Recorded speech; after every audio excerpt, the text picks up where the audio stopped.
Are you thinking about buying a Gulfstream G700 or a Bombardier Global 7500 or a Falcon AX for your long-haul private travel? If you're flying solo or with maybe 4 or 5 passengers, then maybe that's a good choice. But what if you're bringing a team, your family, or your staff? Today, we're going to expose the truth about large private jets and why a Boeing Business Jet or an Airbus Corporate Jet may be the right solution for you. There are a lot of advantages of flying on a Gulfstream or a Falcon 7X and that, because these aircraft have very nice cabins and they fly high. You can go up to 45,000 feet, sometimes even up to 50,000 feet. You can fly at 0.9 Mach, which is almost the speed of sound, and they can get into shorter runways. So these are kind of the advantages of these airplanes. But even though the manufacturer will say to you, this carries 18 people or can carry 15 people, you really don't want to launch out on a long flight with 15 people on a Falcon 7X or a Global 6500 or one of these, larger ultra range private jets, and they talk a lot about the range, and they say this has 500 nautical mile range more than this one.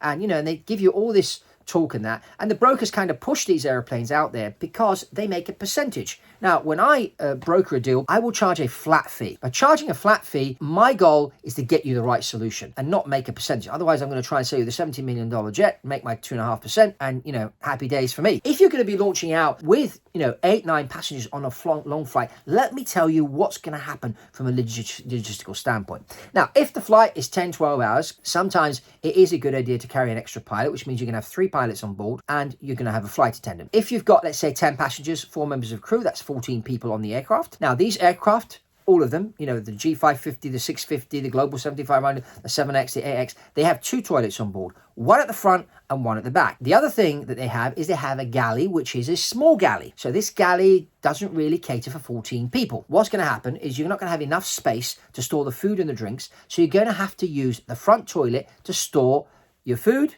your drinks, and your waste. Now the front toilet is no longer available, and so the 14 people on the airplane during this 10-hour flight have to use the toilet at the back. This is a bit of a logistical nightmare. Now, these aircraft that I mentioned are great if there's just 3 or 4 passengers. I used to fly the Falcon 900 around. We always used to travel around with 3 to 4 passengers. And it's a great airplane for that because you can get into the short airfields and that, just 3 or 4 passengers. They fly comfortably. The galley will service, the 3 passengers and the 3 members of the crew, and off you go. And people say, but if you buy a Boeing Business Jet or an Airbus Corporate Jet, because they're bigger airplanes, don't they cost a lot more money to run? Well, first of all, they're cheaper to buy because today you can buy an Airbus Corporate Jet or a Boeing Business Jet for 25 to 30 million. You can spend more. You can spend 80, 90 million on these aircraft as well. A lot of the extra money is linked to the fact that these aircraft have these fancy interiors, and that's up to you really, how over the top you want to go with your interior. But when you look at the costs, now fuel-wise, they will burn more fuel because obviously they're bigger and they fly lower. While, you can go straight up to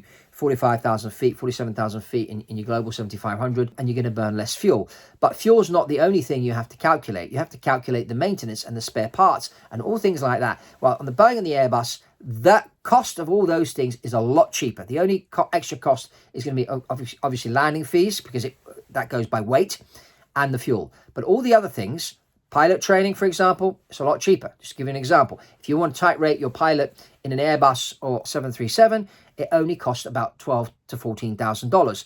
Well, you try and get your pilot rated in the Global 7500, we're talking almost $100,000 for the type rating. And then every year they've got to do their simulator training, and there's the recurrent training. And that's a lot more expensive on these private jets than on the Airbus or the Boeing. And the simple reason being that they built a lot of Airbus A320s, A319s, which is what the Airbus Corporate Jet is based on, and lots of 737s, which is what the BBJ is based on. Training is cheaper. The spare parts are a lot cheaper in landing gear, flaps, avionics, all those things, because they make many of them. And then if the airplane breaks down, guess what? There's lots of different mechanics which are qualified to fix the airplane, and the spare parts are readily available, and you can get them from many, many places. So the prices drop. So this is kind of the advantage, because all airplanes break down. Anybody that tells you that this airplane won't break down is telling you a big fat lie, because all airplanes at some point, something goes wrong. And so the question is, how soon can I fix it? How soon can the airplane get back in the air, and how much is it going to cost me? And this is something that you need to consider when you're looking at buying a jet. So if it's just 3 or 4 of you, you want to go into the short airfields, then of course 7X, the Global 6500,